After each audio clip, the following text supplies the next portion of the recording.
মানে লোকজনে বলা বলি করতেছে জামাতের বিকেল থেকে জামাতের এমপি প্রার্থী উনি এখানে প্রধান অতিথি। তখন ভাইয়ের সাথে আলাপ করলাম, ভাইও জানে না মেজো ভাই, বড় ভাইয়ের সাথে আলাপ করলাম যে সভাপতি, উনি বলছে যে আমার সাথে মেহমান কারা আসবে, ওয়াজ কারা করবে, বাট এই বিষয়গুলো নিয়ে আমার সাথে কোনো আলোচনা তেমন একটা হয় না, অন্যান্য আদার্স মেনটেন্স নিয়ে আলোচনা হয়।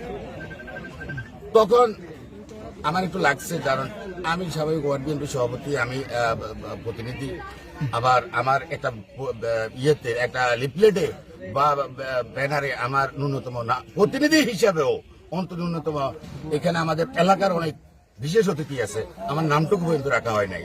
কিন্তু আবার এখানে মূল মেনটেন্যান্সের দায়িত্বে যিনি পালন করেন উনি আবার মাহবুব ভাই, ওয়ার্ড জামাতের সভাপতি, উনি ওয়ার্ডের কাউন্সিলর প্রার্থী।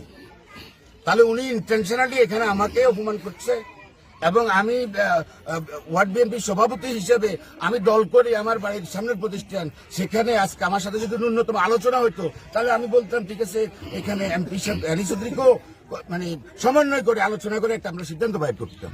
এখন একগুয়ামি আপনারা আপনাদের এমপি প্রার্থীকে চিফ গেস্ট করেন, আমাদেরকে অপমান করেন, আলোচনা করেন না ন্যূনতম, একটু আপত্তি আনলাম। এবং টোটালি আপনারা চিফ গেস্ট, অন্তত আমি বিএনপি রাজ্যের সাথে সম্পৃক্ত, আমার একটু